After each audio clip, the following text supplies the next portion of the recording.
जो अनुपम कृतियां हैं उसमें दो बहुत प्रसिद्ध हुई।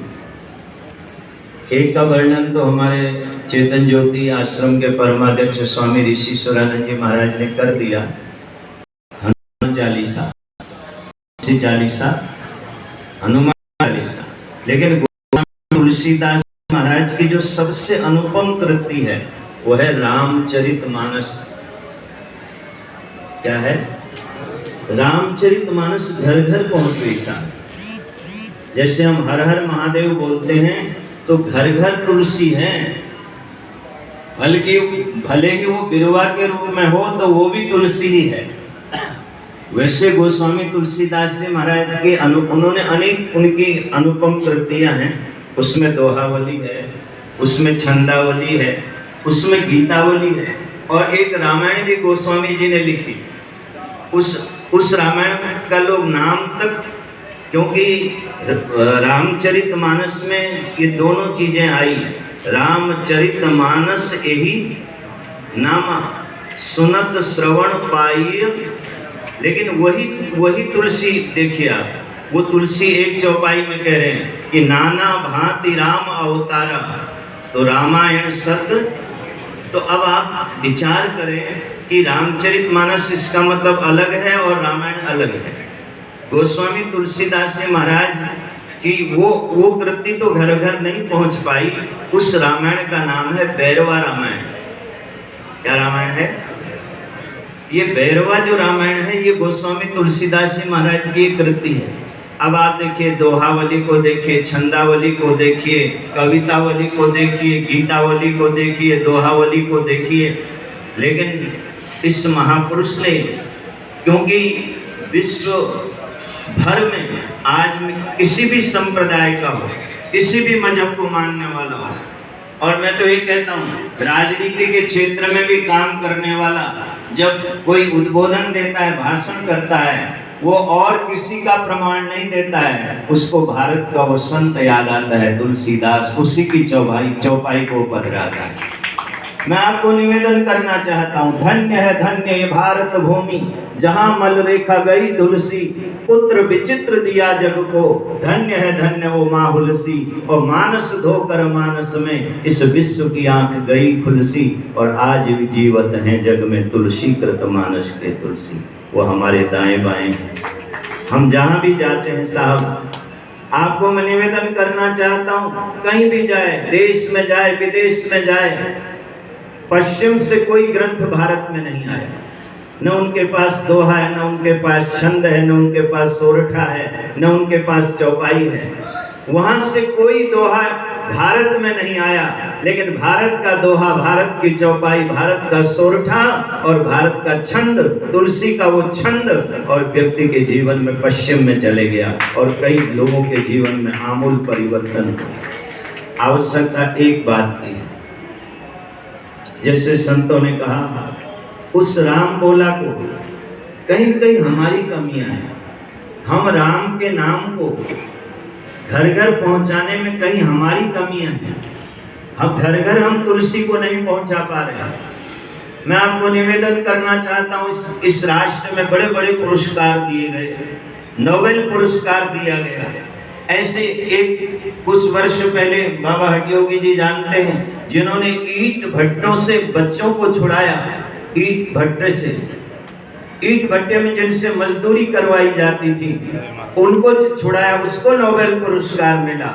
लेकिन मैं कहना चाहता हूँ, तुलसी जी महाराज को तो एक ऐसा पुरस्कार प्रभु श्री राम ने दिया कि जब वो राम बोले, उनके मुंह से जब राम निकला, तो भगवान ने कहा, तेरे मुंह से राम निकला है, अब मेरा काम देखना, मैं तुझे घर घर में स्थापित कर दूंगा। आज लोग जब रामचरितमानस को उठाते हैं, रामचरितमानस की चौपाई के साथ वो संत भी घर घर में पहुंच जाता है।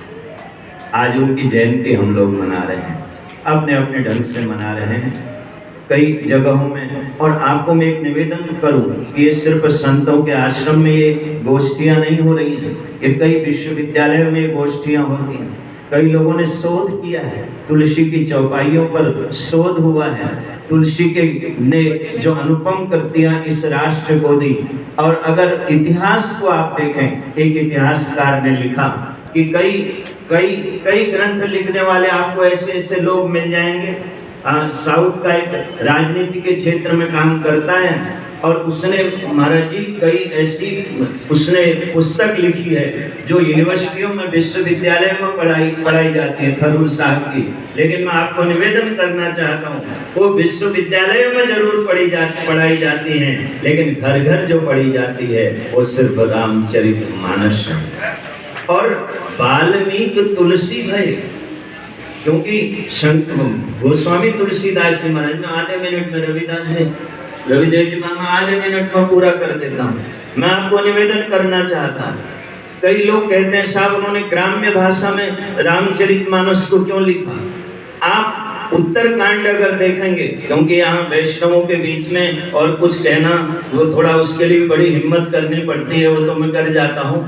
मैं आपको निवेदन करना चाहता हूँ, ग्राम्य भाषा में क्यों रामचरितमानस लिखी गई, खड़ी भाषा बोली में क्यों रामचरितमानस लिखी गई।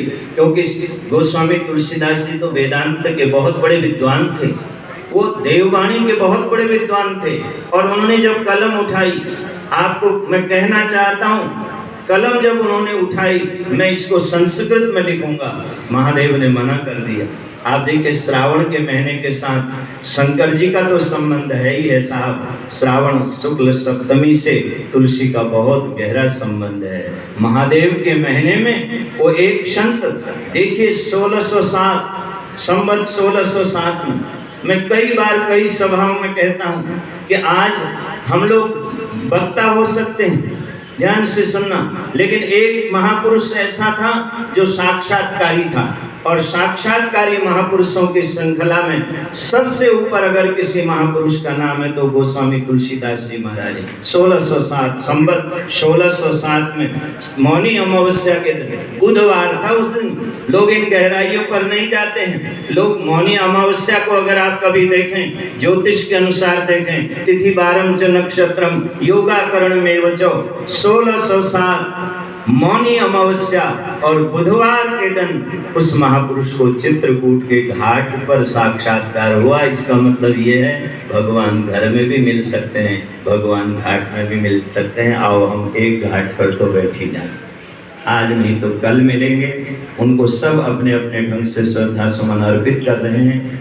मैं महंत प्रेमदास जी महाराज को बहुत साधुवाद देता हूँ, और हमारे राम लखन दास जी महाराज जो हमारे केशवराय पाटन से आए। केशवराय पाटन एक तीर्थ है, और तीर्थ को तीर्थ बनाने वाले सात संत महापुरुष हैं। हम इनके पूज्य गुरुदेव को नमन करते हैं। कई वर्षों से, लगभग 20-30 वर्ष तो मेरे को हो गए यहाँ आते हुए, कई वर्षों से आपके पूज्य गुरुदेव ने जो ये श्रृंखला चलाई और आप उसको अनवरत चला रहे हैं। रामानंद आश्रम एक ऐसा स्थान है, भारतवर्ष में कुछ ही आश्रम ऐसे हैं, कुछ आश्रम ऐसे हैं जिन आश्रमों में दरवाजा नहीं है, गेट नहीं लगता है, जहाँ पूरे सरदर्शन की सेवा होती है। जहाँ दरवाजा नहीं है उन आश्रमों में, जहाँ विरक्त संतों की जो भ्रमणशील संत हैं उनकी सेवा होती है, तो उनमें एक रामानंद आश्रम भी है। तो रावत भाटा से भी कई लोग आए हैं। मैं तो अभी 18 दिन आप केशवराय पाटन से 18 दिन कोटा में था। मेरा आपसे निवेदन है, यहाँ संतों की सेवा होती है और बिना विज्ञापन के होती है। नहीं तो आज कई बार राजेंद्र दास जी जानते हैं, टीवी देखने में भी चैनल आगे करना पड़ता है कि हम जो है 2 रोटी 5 रोटी 1 रोटी का इतना, लेकिन पता लगता है वहाँ रोटी बनती ही नहीं है। और जहाँ रोटी बनती है साहब, और वो रामानंद आश्रम है। कोई भी आए साहब, भूखा आएगा लेकिन रामानंद आश्रम से भूखा जाएगा नहीं। आओ इस स्थान की सेवा करें। मैं पुनः सभी संतों की ओर से संत शिरोमणि गोस्वामी तुलसीदास जी महाराज को प्रणाम करते हुए, उनकी आज जयंती भी है और उनका आज निर्वाण दिवस भी है, साकेतवास भी आज की तिथि भी आज है। श्रावण शुक्ला सप्तमी तुलसी धरियो सरी और श्रावण शुक्ला सप्तमी तुलसी तजो शरीर। वो अनूठे संत थे और इसलिए उनकी, क्योंकि आप आज घर जाके हम तो क्या मिलान करें, इससे पहले जो गए हैं जिनका साकेतवास हुआ है उनकी डेट ऑफ बर्थ अलग होगी, निर्वाण तिथि अलग होगी, लेकिन भारत में एक ऐसा महापुरुष आया जिसके जन्म की तिथि और निर्वाण की तिथि एक है।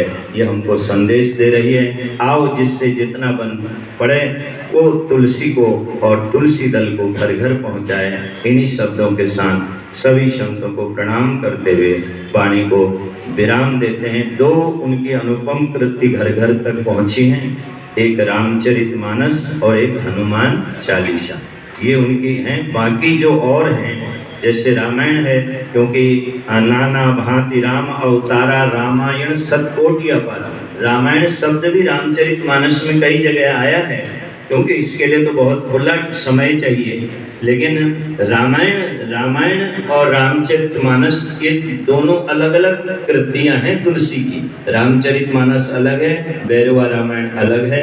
तो आइए, बहुत अच्छा लगा आज राजेंद्र दास जी। पर एक बात है, आप बहुत खड़े हुए हो, तुलसी को राम, तुलसी का नाम वैसे राम ही है, जो राम बोला वही राम है। इन्हीं शब्दों के साथ वाणी को विराम। बहुत बहुत धन्यवाद पूज्यपाद महामहिम स्वामी हरिचंदन मानसी का।